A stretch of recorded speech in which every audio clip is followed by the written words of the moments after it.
एक अंधा भीख मांगता हुआ राजा के द्वार पर पहुंचा। राजा को दया आ गई। राजा ने प्रधानमंत्री से कहा, यह भिक्षुक जन्मांध नहीं है, यह ठीक हो सकता है, इसे राजवैद्य के पास ले चलो।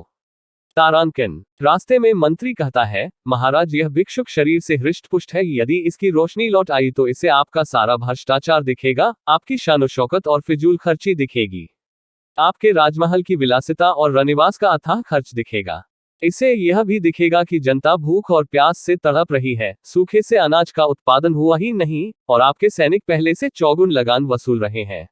शाही खर्चे में बढ़ोतरी के कारण राजकोष रिक्त हो रहा है, जिसकी भरपाई हम सेना में कटौती करके कर रहे हैं। इससे हजारों सैनिक और कर्मचारी बेरोजगार हो गए हैं।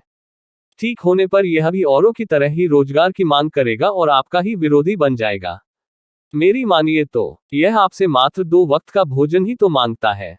इसे आप राजमहल में बैठाकर मुफ्त में सुबह शाम भोजन कराइए और दिन भर इसे घूमने के लिए छोड़ दीजिए। यह पूरे राज्य में आपका गुणगान करता फिरेगा कि राजा बहुत न्यायी है, बहुत ही दयावान और परोपकारी है।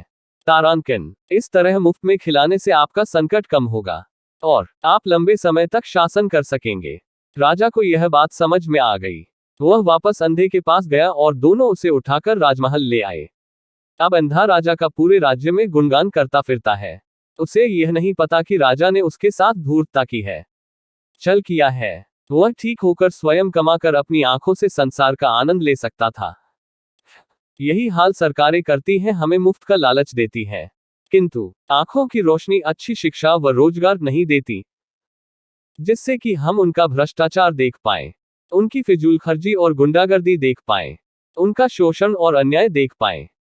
और हम अंधे की तरह उनका गुणगान करते हैं कि राजा मुफ्त में सबको सामान देते हैं। हम यह नहीं सोचते कि यदि हमें अच्छी शिक्षा और रोजगार सरकारें दे तो हमें उनकी खैरात की जरूरत न होगी, हम स्वतः ही सब खरीद सकते हैं। पर हम सभी अंधे जो ठहरे केवल मुफ्त की चीजें ही हमें दिखती हैं। सोचिएगा जरूर।